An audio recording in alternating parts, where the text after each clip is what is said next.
So in business studies 12th class ये आपकी marks weightage रहेगी। एक 1 मार्क के क्वेश्चंस आपको आएंगे which are considered as very short answer questions. 3 और 4 वाले जो है वो शॉर्ट हैं। ये शॉर्ट आंसर क्वेश्चन नंबर 1, ये short answer question type 2, type 1 type 2 ये लॉन्ग है। 5 मार्क का जो है वो लॉन्ग आंसर क्वेश्चन टाइप 1, ये लॉन्ग आंसर क्वेश्चन टाइप 2, दोनों ही लॉन्ग है, ये दोनों ही शॉर्ट है, सिर्फ मार्क्स का डिफरेंस है 1 नंबर का, इसलिए उसको 1 और 2 में करना पड़ा। ये आपका टाइपोलॉजी ऑफ क्वेश्चन है, नंबर ऑफ क्वेश्चन मार्क्स वाला उसके हिसाब से। 1 मार्कर जो है various forms are there. 1 marker attempt करना जितना इजी उतना ही डिफिकल्ट, जितना इजी हो उतना ही डिफिकल्ट है ना। इसमें क्या क्या आ सकता है, इसमें एमसीक्यूज आ सकते हैं जहां ऑप्शंस आपको दी होती हैं, बड़ा अच्छा लगता है कि ऑप्शन दिए हैं, but let me make it very clear, MCQs कई बार कंफ्यूज कर देते हैं, खास करके तब जब 4 में से एक ऑप्शन भी नहीं मैच कर रही होती, या फिर 4 में से कई बार एक से ज्यादा मैच कर रही होती है, ये भी आंसर लग रहा होता है और ये भी लग रहा होता है वहां पे। तो बंदा उससे अच्छा ये कहता है कि ऑप्शंस ना होती ना तो मैं अपना कैलकुलेट करके, अगर अकाउंट्स का हो या बिजनेस का हो तो अपना मैं सोच के आंसर कर देता। अब 2 ऑप्शन मेरे को मिल रही हैं, दोनों में से दोनों लग रही हैं मेरे को आंसर है, लेकिन लगाना कौन सा है।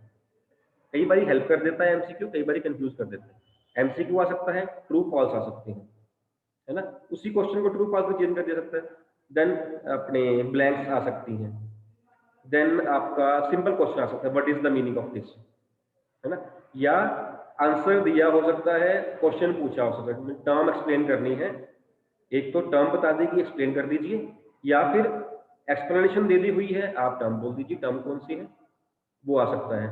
ठीक है, जैसे हम कहें अगर it is a paid form of communication in which marketer informs the customers, potential customers, जब वो पेड फॉर्म आ गया तो क्लियर हो रहा है कि एडवर्टीजमेंट है, नेम इट, एडवर्टीजमेंट 1 मार्कर बन जाता है क्वेश्चन, है ना। ऐसे क्वेश्चन जो है वो केस स्टडी आ सकती है, और केस स्टडीज भी छोटी नहीं, बोर्ड में कई बार हाफ हाफ पेज की केस स्टडी होती 1 मार्क के लिए है। वो केस स्टडी लंबी ही होनी है, केस स्टडी लंबी ही होगी तभी तो केस बनेंगे, तभी तो पूरी स्टोरी बनेगी। उसमें से क्वेश्चन कितने मार्क्स का पूछा जाता है, 1 भी हो सकता है, 3 4 5 6, कोई रेंज हो सकती है केस स्टडी। ठीक है, अदरवाइज बोर्ड में चॉइस भी है, मैं बता दूं आपको, बोर्ड में चॉइस आएगी आपको, मेरे ख्याल 7-8 क्वेश्चन में चॉइस है, इंटरनल चॉइस, इधर दिस और दिस। ये नहीं कि इन 4 में कोई 3 करो, ऐसे नहीं है, एक क्वेश्चन का और ऑप्शन है, लेकिन हम प्री बोर्ड में कोई चॉइस नहीं दे रहे हैं। प्री बोर्ड 1 में, हम प्री बोर्ड 2 में कोशिश करेंगे आपको चॉइस देने की, कोशिश नहीं करेंगे, हम देंगे। जो प्री बोर्ड 2 है exactly pre board exactly board वाला होगा। जिस नंबर ऑफ क्वेश्चन में, जिस नंबर में जाके, सपोज बोर्ड कहता है क्वेश्चन नंबर 7 की चॉइस, हम 7 में ही देंगे, वहीं पे देंगे, जिस चैप्टर की चॉइस हम वहीं पे ही देंगे, एग्जैक्ट हम कोशिश करेंगे कि बोर्ड वाला ही स्टाइल जो है वो बने, लेकिन प्री बोर्ड 1 में हम कोई चॉइस नहीं देंगे। ठीक है, सारे क्वेश्चन करने पड़ेंगे। फिर उसके बाद ये 1 मार्कर्स आ गए, देन 3 4 5 6 ये आपके जो है क्वेश्चन बन जाएंगे, और सारी मतलब मोस्टली यहाँ केस स्टडीज आती है। बिजनेस स्टडीज में पहले जब नंबर ऑफ क्वेश्चन जो थे वो कम होते थे, आप ये लगा लो कि 70% क्वेश्चन जो थे ना वहाँ पे केस स्टडीज होती थी। इट मीन्स कि टाइम ज़्यादा लगना कहाँ है, हमने हमारा पढ़ने में टाइम लगता है ज़्यादा, अंडरलाइन करने में टाइम ज़्यादा लगना है, आंसर करने में टाइम चाहे कम लगे, पढ़ने में टाइम बहुत लगेगा। अगर सिंपल बोल दिया जाए कि what are the objections to advertisement, suppose question ये आ जाए तो जो मर्जी लिख दो, जितने पॉइंट्स पढ़े 3 मार्क्स में आ गया, हमारे पास 7 पॉइंट्स हैं, जितने मर्जी लिख दीजिए, हम 3 लिखते हैं, 4 में आ जाए हम 4 लिख देंगे। लेकिन अगर यही क्वेश्चन केस स्टडी में बन के आ गया तो पहले उसको पढ़ना पड़ेगा, फिर वो 3 पॉइंट लिखने पड़ेंगे। इट मीन्स टाइम कंज्यूम होने वाला है केस स्टडीज पढ़ने में। उसमें आप क्या कर सकते हो, जो 15 मिनट आपको मिलने हैं उसमें वो 15 मिनट आप इन्वेस्ट कर सकते हो पढ़ने में। ये हो सकता है, हमारे एक्चुअली हमारे 15 मिनट बढ़ गए, जो पेपर 3 आवर्स का था वो 3 एंड क्वार्टर आवर्स का, 3 आवर 15 मिनट्स का हो गया वो हमारे हिसाब। बस यही लिमिटेशन है कि 15 मिनट में हम लिख नहीं पाएंगे, बस ये जरूर प्रॉब्लम आएगी, लिख नहीं पाएंगे, हम पढ़ पाएंगे। वैसे भी तो हमने पहले पढ़ना था फिर ही लिखना था, तो पढ़ने वाला काम पहले कर लिया, है ना। ये कुछ है। फिर अगर 3 मार्क्स क्वेश्चन की हम बात करें, अगर सपोज मैं सेम क्वेश्चन को मैं 3 मार्क्स में डालता हूँ, जो मैंने पहले पूछा एडवर्टीजमेंट वाला, it is a paid form of communication in which presentation of idea in which the marketer informs the potential customers to purchase or use the product, name it and give any two of its merits।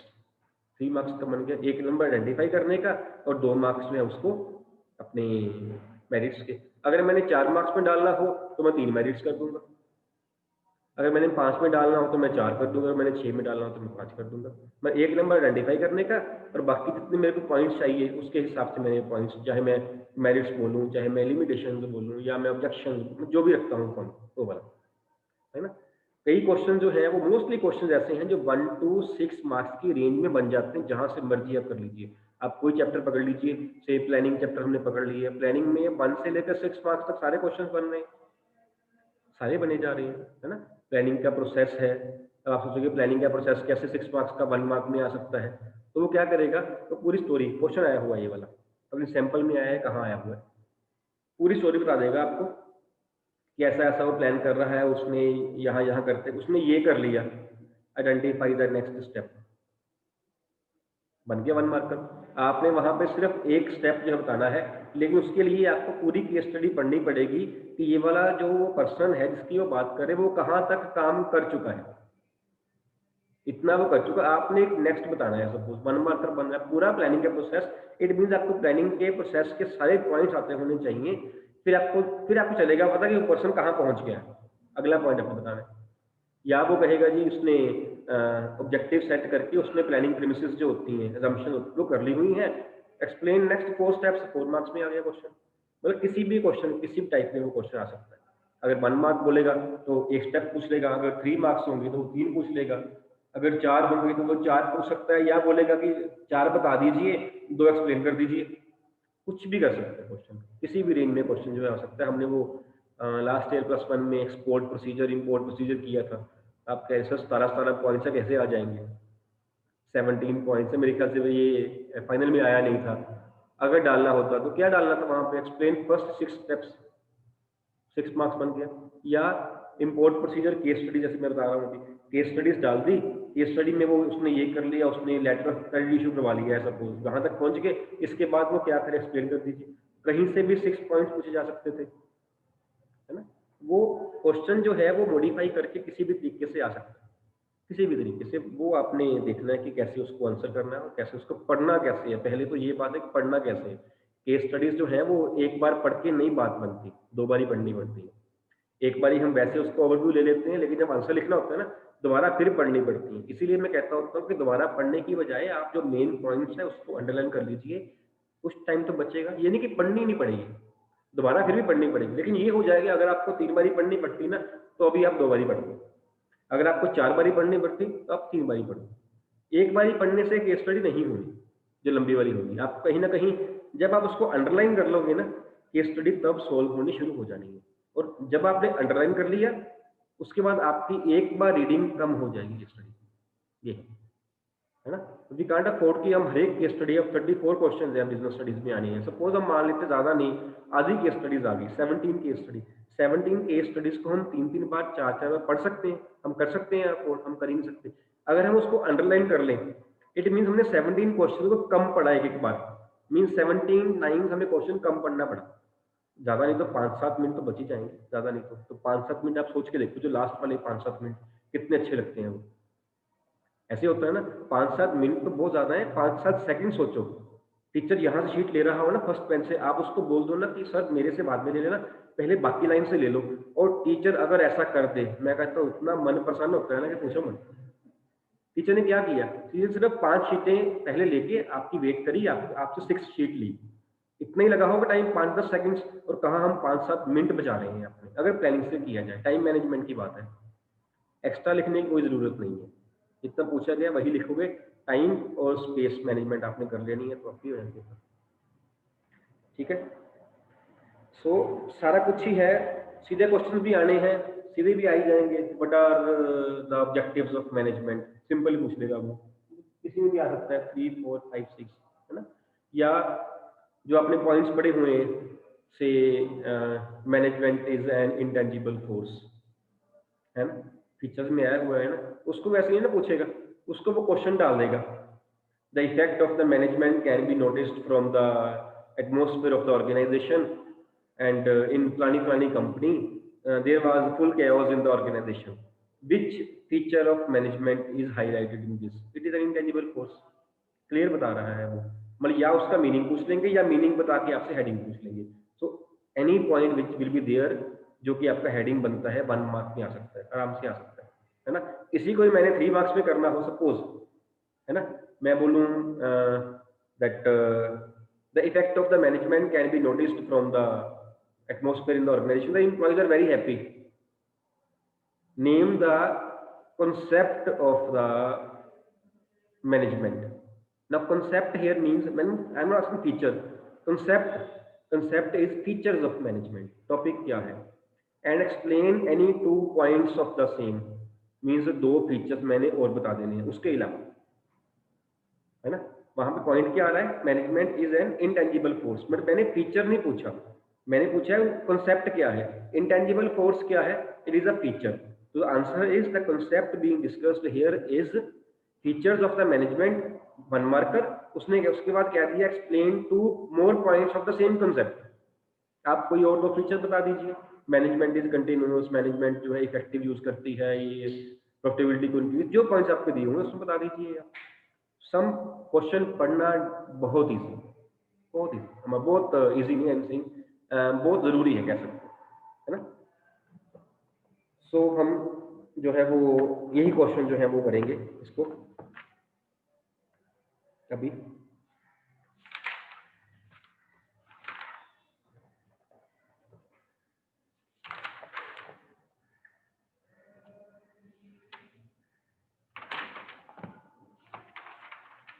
Question भी पूछते हैं आपसे। Yes, question is, मैं आपको ना 10 seconds दूंगा, 10 seconds दूंगा because of online students, because ये तो मेरे को अभी सुन पा रहे हैं, आप जरा 2-3-4 सेकेंड लेट होते हो। 10 सेकेंड में आप हाथ खड़ा कर सकते हो ऑनलाइन स्टूडेंट्स, ठीक है, हर क्वेश्चन के। Question is, which consumer right gives the business firm freedom to set up their own consumer services and grievance cell. Business firm freedom to set up their own consumer services and grievance cell. Tanveer, हो गया था। Yes Tanveer, by by mistake, कोई नहीं, answer दे दो, by mistake होकर क्या होगा, answer तो दे दो, मिस्टेक वाले दे सर दो। इसका आंसर नहीं पता, क्वेश्चन पता है सर? यस हाँ, बता दो, क्वेश्चन बता दो, कोई बात नहीं। sir, which consumer right helps gives the choice to company to make their to set up their own service service cell, support service for the customer consumers. Support service cell या customer grievance cell, ठीक है। Yes Kanika, what is the answer? Right to heard. Right to be heard, बिल्कुल ठीक है। Tanveer, answer is clear? Yes sir. ठीक है, okay. So the answer is right to be heard, because customer के पास, consumer के पास कोई ना कोई हो ना प्लेस जहाँ पे वो अपने उसको करे, दूसरा कंप्लेंट वगैरह लॉन्च करे अपनी, है ना। कंज्यूमर केयर नंबर हो, कस्टमर केयर नंबर हो, यानी कि या कोई ईमेल आईडी उनकी हो, ठीक। Then is Sandeep purchased a diesel car for ₹7 lakh from an automobile company and found that engine is defective.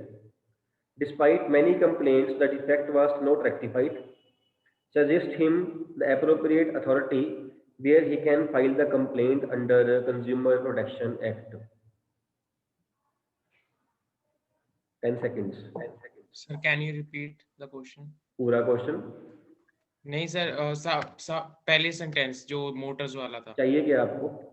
उसमें क्या चाहिए? क्या परचेज किया था वो? डीजल कार, और जो मेन बात है वो 7 लाख रुपए की परचेज की है उसने, जो आपको चाहिए 7 लाख रुपए। आई थिंक ये आंसर सबको आना चाहिए। 7 लाख रुपए से उसने कार परचेज करी, वो कहाँ कंप्लेंट करे? बिकॉज ये कार, उसकी जो इंजन प्रॉब्लम आ रही है, रेक्टिफाई नहीं हो रही है। यति सर डिस्ट्रिक्ट फोरम, डिस्ट्रिक्ट, आगे word, commission, district forum, district forum है यति, और जो कमीशन है वो स्टेट कमीशन है और नेशनल कमीशन है। Answer is right, it is district forum. Because reason क्या है इसका? By district forum, by not state commission.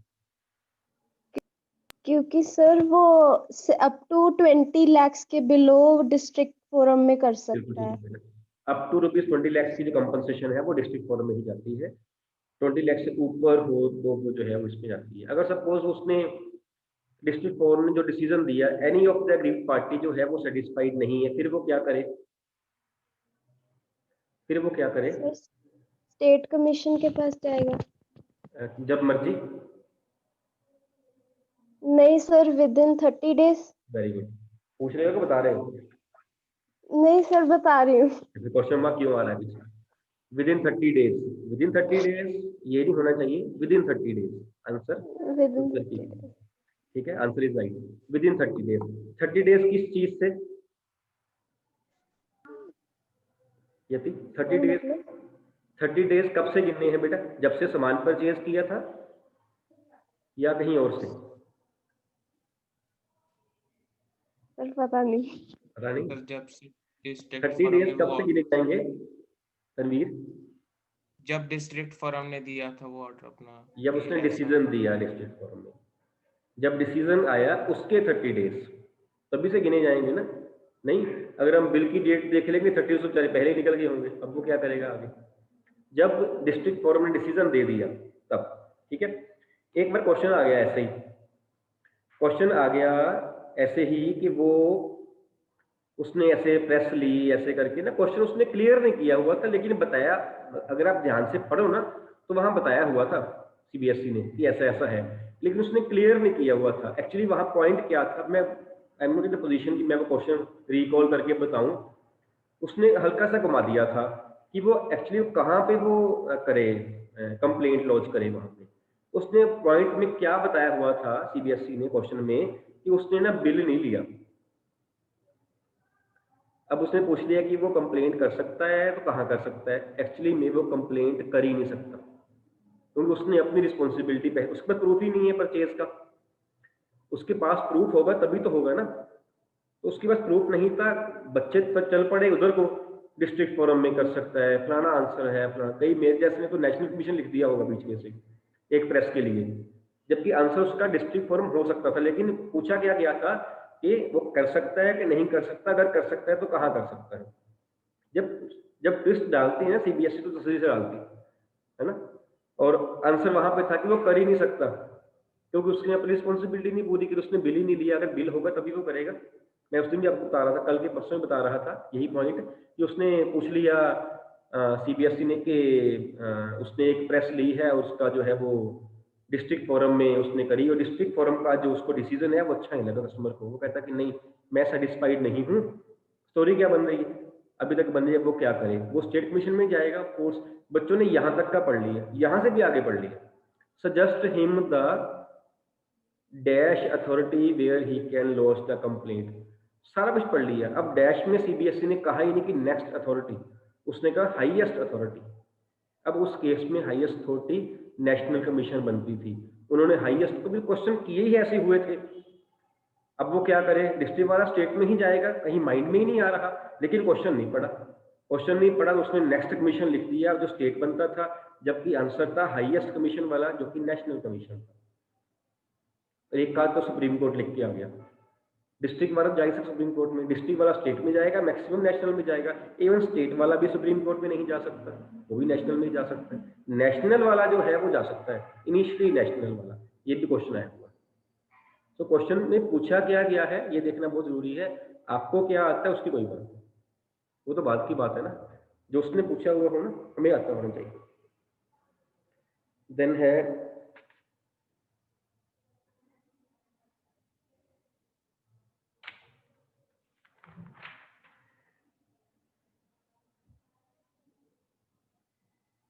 Question ही आ गया वो जिसकी बात कर रहे थे। Rajiv, a consumer purchased medicines without noticing the date of expiry, उसने वैसे बड़ी क्लियरली बता दिया यहाँ पे।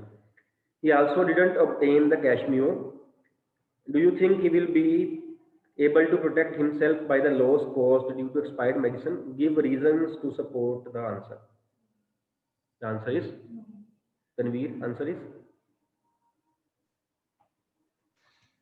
he cannot go for district forum or state commission because he doesn't have any legal proof with him.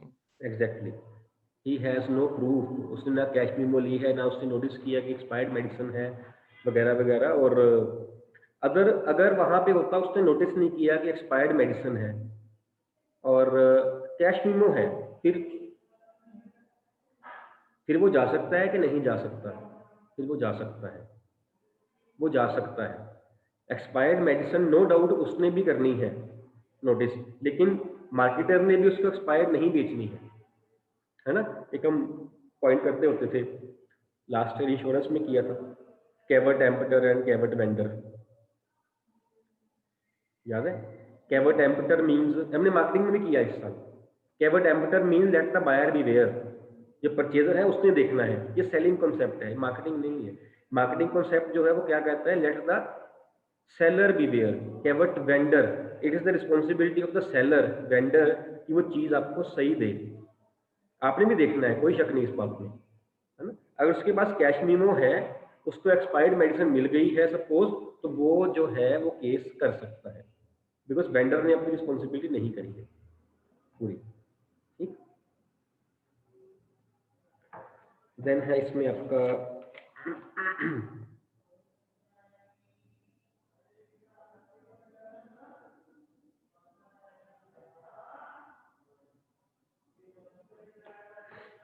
Smriti purchased a hand blender from an electronic store and got the cash memo of rupees 1500, which she paid for the blender. Later, she found that the actual price of the blender was rupees 1200, but the shopkeeper had pasted a sticker of rupees 1500 on the original price. Can Smriti recover the extra money that she paid?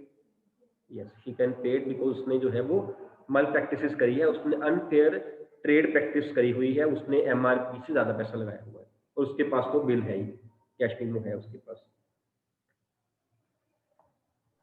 Excuse me sir. हाँ जी बेटा। Sir जो अभी आपने question बोला उसके लिए वो कहाँ पे कंप्लेंट करेगी? उसके लिए डिस्ट्रिक्ट फोरम में करेगी बेटा। 1200 रुपये 300 रुपये की बात है ना, उसने तो 300 रुपये वापस लेना है ना, अपना कंपनसेशन तो 300 की बनती है ना। अगर वो कहती है उसमें नुकसान हुआ है कोई, अगर ये होता सपोज के अपना अमाउंट ऑफ कंपनसेशन जो थी वो ज्यादा होती 20 लाख रुपए से, है ना। जैसे प्रेस, एक प्रेस ले ली उसने, वो जो थी वो ISI मार्क नहीं थी, उसने गलत प्रेस दे दी, उससे करंट लग गया, उसका नुकसान हो गया, शॉर्ट सर्किट हो गया सपोज, कोई नुकसान ज्यादा हो गया, उसने जो क्लेम करना है वो 20 नहीं 25 लाख का है सपोज, देन स्टेट कमीशन। यहाँ तो बात सिर्फ 300 रुपए की है, डिस्ट्रिक्ट फोरम में ही जाएगी। Okay sir.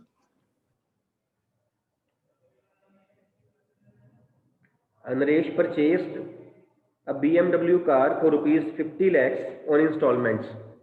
He found that the engine of the car was defective. Despite many complaints to BMW Motors, the defect was not rectified. He filed a complaint in the State Commission but was not satisfied with the order. Where he can appeal and within how many days? The answer is very clear, because वो state में कर चुका है, उसका पहला बनता ही state commission में था 50 लाख रुपए से। अब आप देखो, जब आप केस पढ़ना या सुनना शुरू करते हो, कितनी ऑप्शंस रहती है ना, तो ये भी पूछ सकते हैं, ये भी पूछ सकते हैं। जब शुरू हुआ question, he purchased a car for rupees 50 lakhs, है ना। क्वेश्चन क्या बन रहा है कि अगर इसका पूछा गया ना कौन सा कमीशन बनता है, तो आंसर इज स्टेट कमीशन, है ना। इन ऑन इंस्टॉलमेंट्स, ये भी आ गया। अच्छा, यहाँ तो नहीं फर्क पड़ेगा, जब आप ध्यान सुनोगे ना, हर एक पॉइंट कंफ्यूज करने की कोशिश करेगा। इंस्टॉलमेंट्स में ली है, कंफ्यूज करेगा, लेकिन हमने एक मीनिंग किया, मीनिंग ऑफ कंज्यूमर, चाहे उसने पैसे पे किए हैं, चाहे नहीं पे किए हैं, चाहे आधे कुछ पे किए हैं, चाहे इंस्टॉलमेंट्स पे लिया है, चाहे कुछ भी नहीं पे किया, प्रॉमिस से किया है, still he is a consumer. तो इससे कोई फर्क नहीं पड़ेगा कि उसने कार इंस्टॉलमेंट्स में ली है या उसने जो है वो कंप्लीट पेमेंट देके फिर कार ली हुई है। ठीक है, तो उसके बाद ही फाउंड दैट दिस। अब उसने जो कंप्लेंट्स रेक्टिफाई करने की बात करी तो रेक्टिफाई हुई नहीं वो उसकी जो डिफेक्ट था। अब उसने क्या किया, स्टेट कमीशन में लगा दिया केस, लेकिन उससे वो सेटिस्फाइड नहीं है। तो अभी वो क्या करे, नेक्स्ट क्या करे, अभी वो नेशनल कमीशन में जाएगा। And with in how many days, with in the 30 days of the decision made by the state commission. Yes, Yati sir नहीं, उसका आंसर देना था। बता दो, बताइए। सर विद इन 30 days में वो फाइल करेगा। बिल्कुल ठीक है। 30 days कहाँ से, डेट ऑफ परचेज से? नहीं सर, जब वो स्टेट उसमें जब वो देगा, अपनी फाइल लगाएगा तब से। नहीं बेटा, अभी भी स्टेट में फाइल लगाएगा जब स्टेट कमीशन डिसीजन दे देगी। स्टेट ने उसने फाइल लगा दी, स्टेट कमीशन ने डिसीजन देते तो महीना लगा दिया, फिर फायदा क्या हुआ? महीना, एक महीना जब उसके अगेंस्ट डिसीजन गया, वहां से 30 डेज, नोट एक महीना 30 डेज जब उसके अगेंस्ट डिसीजन गया है, decision made by the previous authority, उससे। Then is next question is to publish a magazine on consumers' rights is an example of which consumer right? Publish magazine on consumers' rights is an example of which consumer right?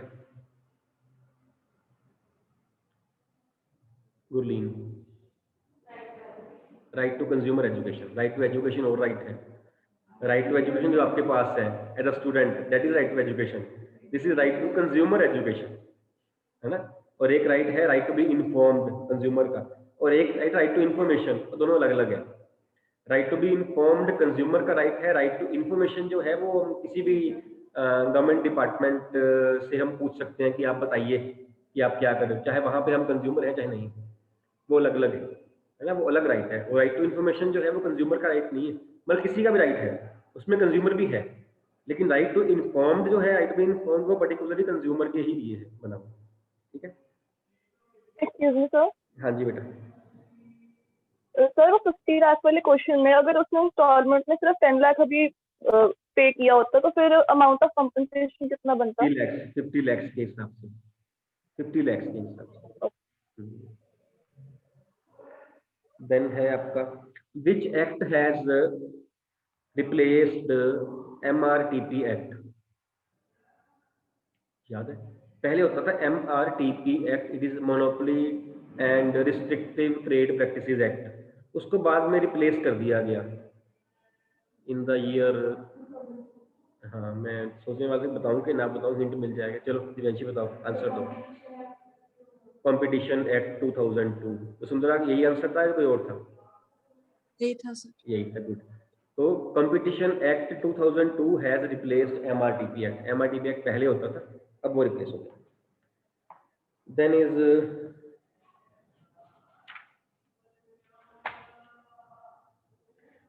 True false, consumer protection has a moral justification for the business. It is the moral justification for the business. Arshita, true, moral duty बनती है business की। In addition to rights, a consumer has also some responsibilities. True, है ना? Under the Consumer Protection Act, a complaint can be filed by a consumer for a defective goods or also for deficiency in services. True. The Consumer Protection Act provides for 6 consumer rights. Name. एक बोलना. Right to safety. Ashita. Right to be heard. Pauline. Right to be informed. नहीं है ना, वो यही तो मैं बता रहा था, राइट टू बी इन्फॉर्म्ड हो गया, राइट टू कंज्यूमर का नहीं है। Right to safety, right to be informed, right to be heard, 3 हो गया। Vasundhara? Right to seek redressal. Right to seek redressal. Yati? Right to choose.